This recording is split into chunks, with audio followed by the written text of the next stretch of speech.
आज हम सीखेंगे class 7 math domain 2 algebraic expressions और उसकी सब डोमेन 2 है अलजेब्राइक एक्सप्रेशंस। हमने इसकी सब डोमेन 1 कर ली हुई है और अब हमने सब डोमेन 2 करनी है एक्सरसाइज नंबर 2.2। चलिए हम बढ़ते हैं क्वेश्चन नंबर 1 पर। वो कह रहा है what number can we place box in each of the following open sentence to make a true statement. कह रहा है कि अब देखना है कि ओपन सेंटेंस कौन सा है, उसमें ट्रू स्टेटमेंट कौन सी आ रही है। अब कह रहा है कि ये देखिए उन्होंने बॉक्स दिया हुआ है, यहाँ पर प्लस है, ऊपर 10 इज इक्वल टू 12 है। अब कह रहा है कि कितने प्लस करेंगे 10 में तो 12 बना है, 2 प्लस करें 10 में तो ये 12 बनता है, इसलिए हमने यहाँ पर बॉक्स में लिख देना है 2। अब नेक्स्ट वाला पार्ट है 15 minus box is equal to 12। वो कह रहा है कि 15 में से कितने माइनस करें तो 12 आता है। 15 में से हम 3 माइनस करें तो 12 आता है, या आप चाहे रफर करके भी देख लें, यही आंसर होगा। अब कह रहे हैं 10 में से 10 को किससे डिवाइड करें तो 5 आता है। ये हम रफर करके भी चेक कर लेते हैं, वैसे ये 5 के साथ करें तो 10 आता है। हम यहाँ पर साइड पे करके चेक कर लेते हैं। हम 10 को अंदर लिखते हैं और 5 को बाहर।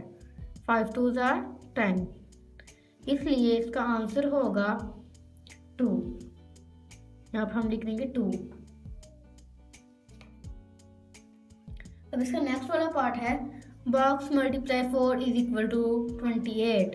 अब कह रहे हैं किसको 4 से मल्टीप्लाई करें तो 28 आता है। 7 को हम 4 से मल्टीप्लाई करें तो 28 आता है। यहाँ पर हमने बॉक्स में लिख देना 7। अभी नेक्स्ट वाला पार्ट में कह रहा है separate open and close sentences. इसका 2 वाला पार्ट है हमारे पास। 2 वाला question separate open and close sentences. यहाँ पर हम लिख लेते हैं सेपरेट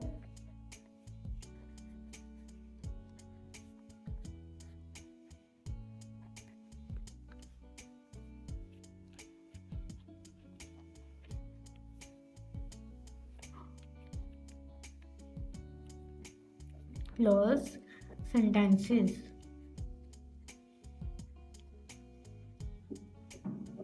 इसका फर्स्ट वाला क्वेश्चन है हमारे पास 2x + 7 इज इक्वल टू 5।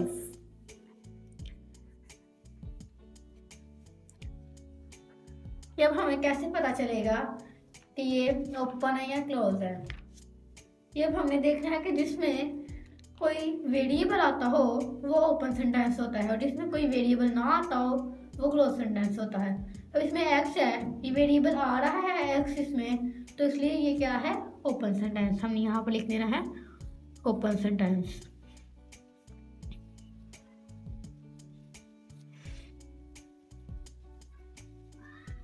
इसमें कोई वेरिएबल आ रहा है, इसमें x एक वेरिएबल है, वो आ रहा है ये क्वेश्चन में, इसलिए हमें यहाँ पर लिखना है ओपन सेंटेंस, क्योंकि ये ओपन सेंटेंस है और इसमें एक वेरिएबल आ रहा है, इसलिए ये ओपन सेंटेंस है। तो इसका सेकंड वाला पार्ट है z + 4 is equal to 10। z + 4 is equal to 10। अब ये ओपन सेंटेंस है या क्लोज सेंटेंस है, ये अब हमें कैसे पता चलेगा। इसमें भी कोई वेरिएबल आ रहा है, z एक वेरिएबल है, ये क्वेश्चन में आ रहा है, इसलिए ये क्या है ओपन सेंटेंस है। इसमें एक वेरिएबल आ रहा है इसलिए ये ओपन सेंटेंस। हमने यहाँ पर लिख देना है open sentence.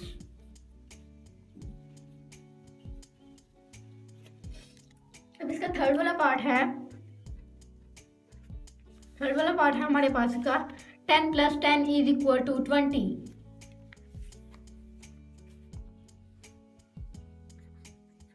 10 + 10 is equal to 20। अब हमें ये कैसे पता चलेगा कि ओपन सेंटेंस है या क्लोज सेंटेंस है। इसमें तो कोई वेरिएबल नहीं आ रहा, ऊपर वाले में हमारे पास था x वेरिएबल था, सेकंड वाले में था हमारे पास z वेरिएबल। इसमें तो कोई वेरिएबल नहीं है, इसमें ना ही x है ना ही z है, या ना ही y है, या a b है, p q कुछ भी नहीं है इसमें वेरिएबल, इसलिए ये हमारे पास क्या है क्लोज सेंटेंस।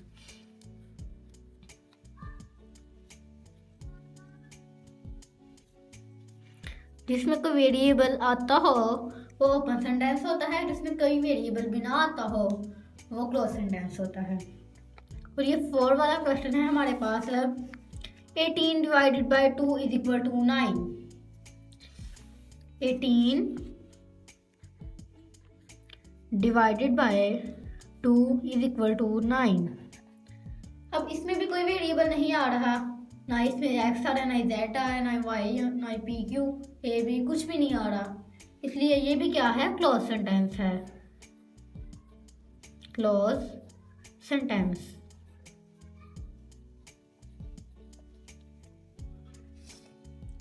इसका हमारे पास 5 वाला पार्ट है। 10x plus 5 is equal to 10। 10x plus 5 is equal to 10। अब ये हमें कैसे पता चलेगा कि ये ओपन सेंटेंस है या क्लोज सेंटेंस है? इसमें ये x एक वेरिएबल है आ रहा है, इसलिए ये क्या है, ओपन सेंटेंस है। ये एक x है, एक वेरिएबल है, इसलिए ये क्या है, ओपन सेंटेंस।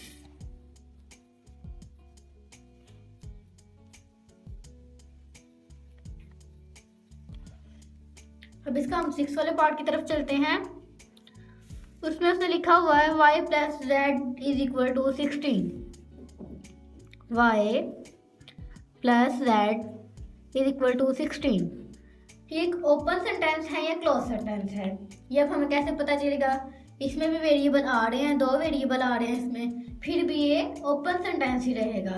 कोई एक वेरिएबल आता हो, 2 आते हो या 3 आते हो, कोई भी वेरिएबल आता हो वो एक ओपन सेंटेंस होता है। और इसमें कोई वेरिएबल ना आता हो वो एक क्लोज सेंटेंस होता है। इसलिए हम यहाँ पर लिख देंगे ओपन सेंटेंस।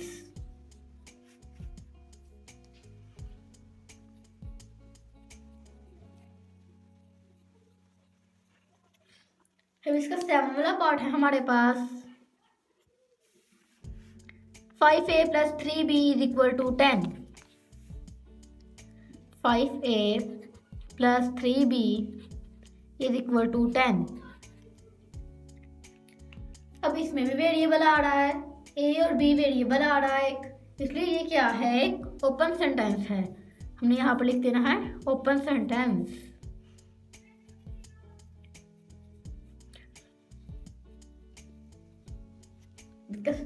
ये हमारे 7 पार्ट हो गया। और इसका 8 वाला पार्ट है।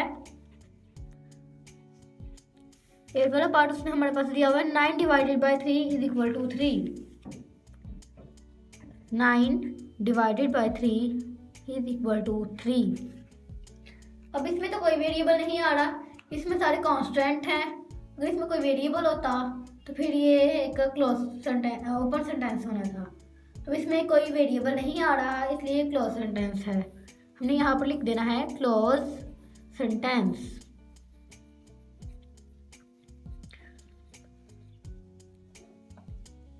इसका 9 वाला क्वेश्चन है हमारे पास। 7p plus 5q is equal to 15। 7p plus 5q is equal to 15। अब इसमें ये कोई वेरिएबल आ रहे हैं, इसमें p और q एक वेरिएबल आ रहा है, इसलिए क्या है, ओपन सेंटेंस है। हमने यहाँ पर लिख देना है ओपन सेंटेंस। ये हमारा हो गया सेकंड वाला पार्ट।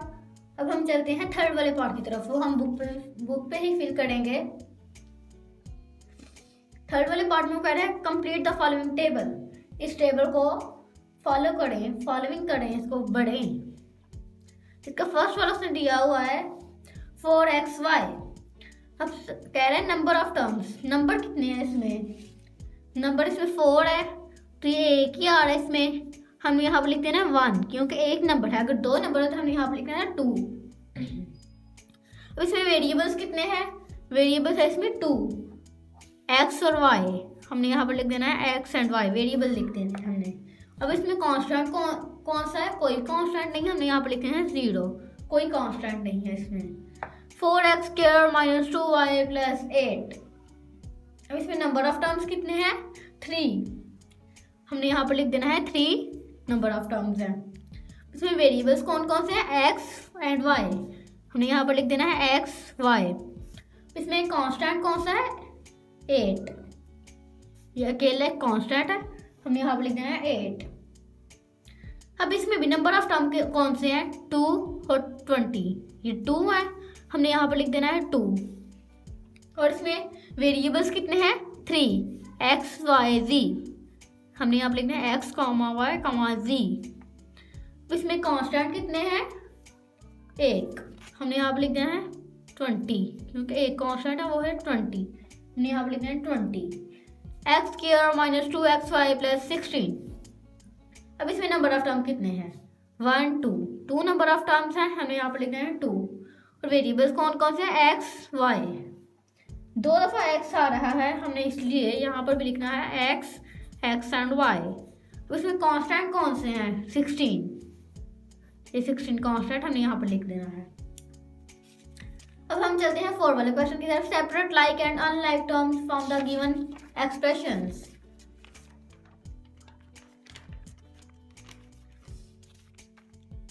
तो 4 वाला क्वेश्चन है,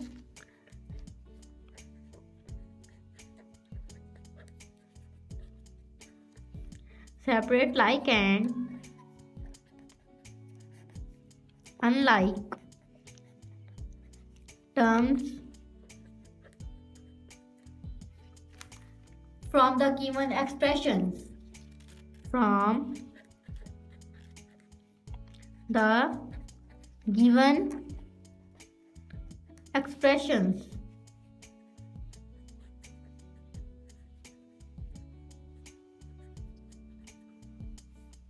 इसका फर्स्ट वाला क्वेश्चन है हमारे पास 3x square plus 4xy plus 7 plus 9x square.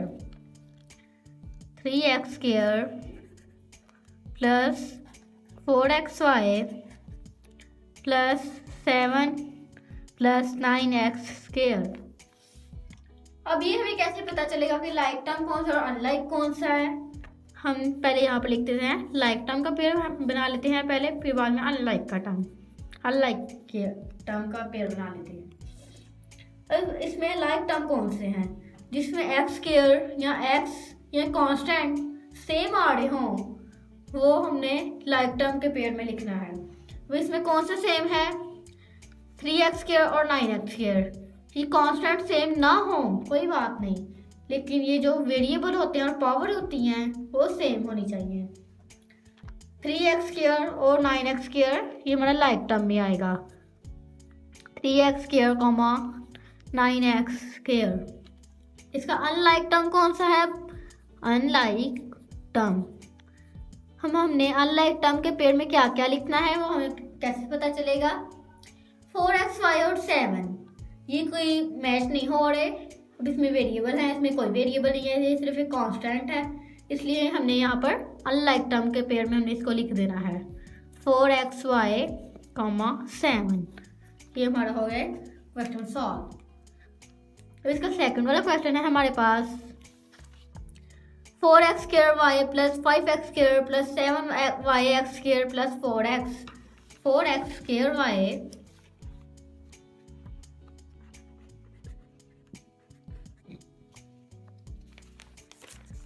Plus 5x square plus 7yx square plus 4x plus 7yx square plus 4x। अब ये हमें कैसे पता चलेगा कि लाइक टर्म कौन सा और अनलाइक कौन सा है। हम पहले इनके पेयर बना लेते हैं, लाइक टर्म अनलाइक टर्म।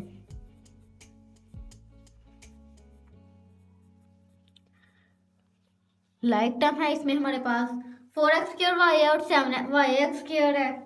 अब ये हमें कैसे पता चलेगा, अब इसमें ये आ रहा है, दोनों आ रहे हैं लेकिन आगे पीछे आ रहे हैं, फिर भी ये हमारा लाइक टर्म के पेयर में आ गया, क्योंकि ये वेरिएबल तो दोनों में है, पावर तो दोनों की सेम है, वेरिएबल तो दोनों के सेम है, बस कांस्टेंट सेम नहीं, इसकी कोई बात नहीं होती, इसको लिखना लाइक टर्म के पेयर में है। 4x square y 7yx square, ये हमारा हो गया लाइक टर्म का पेयर। अब अनलाइक टर्म का कौन सा पेयर होगा हमारे पास, 5x स्क्वायर, इसमें आ रहा है लेकिन इसकी पावर 2 तो नहीं ना आ रही इसमें, इसलिए ये अनलाइक टर्म के पेयर में आएगा 5x², 4x। ये हमारा हो गया सेकंड वाला क्वेश्चन सॉल्व। इसके थर्ड वाला क्वेश्चन की तरफ हम चलते हैं। वो है 2x² + 8xy + 8y + 9x²। 2x² + 8xy + 8y + 9x² + 8y + 9x²। अब हमने ऊपर वाले क्वेश्चन की तरह ही करना है, यहाँ पर भी लाइक टर्म और अनलाइक टर्म पहले लिख लेते हैं। Like term, unlike term.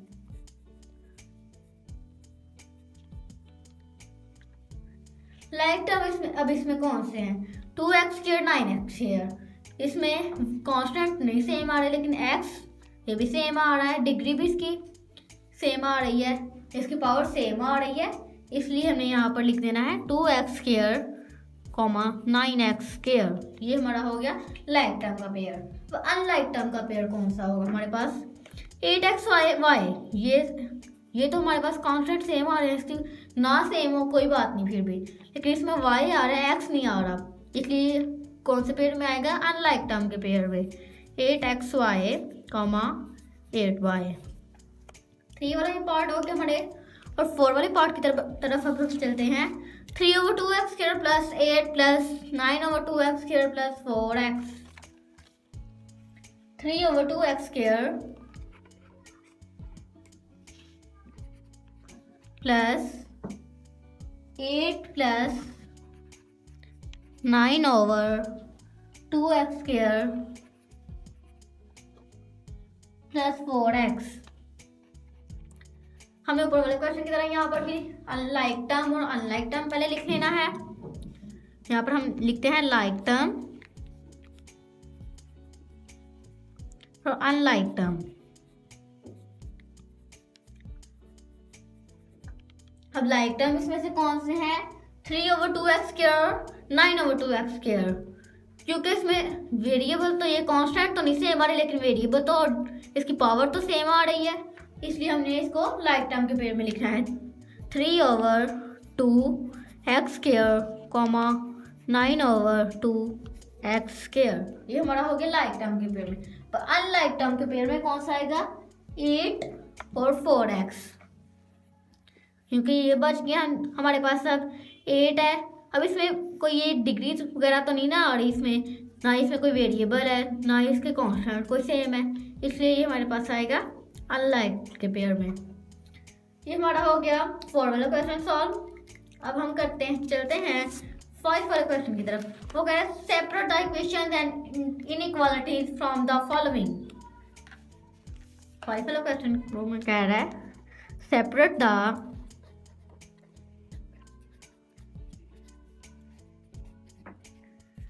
equations and inequalities from the following. Equations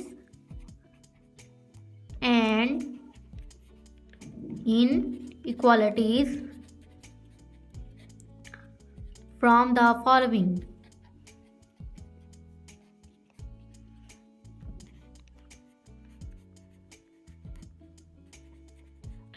इसका फर्स्ट वाला क्वेश्चन है हमारे पास 3x + 8 > 10। 3x + 8 > 10।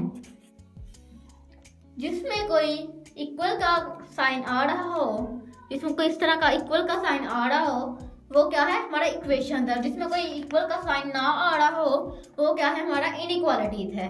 अब इसमें कोई इक्वल का साइन नहीं आ रहा, इसलिए क्या है? इनइक्वालिटीज। हमने यहाँ पर लिख देना है it is an inequalities.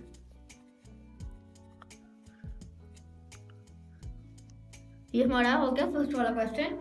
Second वाला क्वेश्चन है हमारे पास 2x -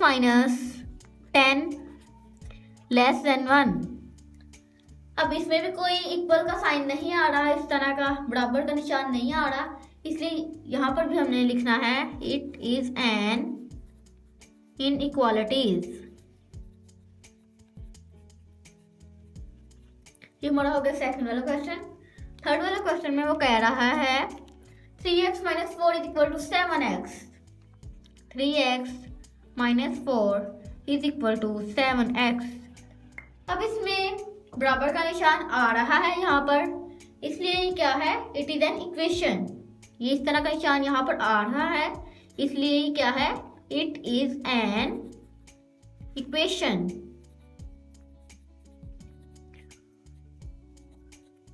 इसका थर्ड वाला पार्ट भी हमारे पास हो गया। फोर्थ वाला पार्ट है 7x minus 4 greater than 6x. 7x minus 5 greater than 6x. अब इसमें कोई बराबर का निशान नहीं आ रहा, इस तरह का निशान कोई इसमें नहीं आ रहा, इसलिए क्या है, इट इज एन इनइक्वालिटीज। ये हमारा हो गया 4 वाला क्वेश्चन। 5 वाला क्वेश्चन में वो कह रहा है 5x is equal to 7। 5x is equal to 7। अब इसमें बराबर का निशान आ रहा है, इसलिए क्या है, इट इज एन इक्वेशन। इसमें इस तरह का निशान आ रहा है, इसलिए क्या है, इट इज एन इक्वेशन।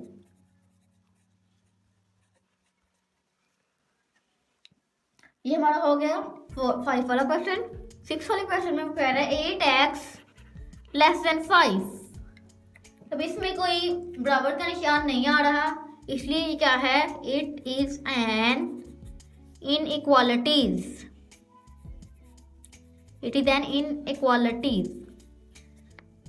ये हमारी हो गई एक्सरसाइज नंबर 2.2 कंप्लीट हो गई है। अब हम इससे नेक्स्ट वीडियो में करेंगे एक्सरसाइज नंबर 2.3।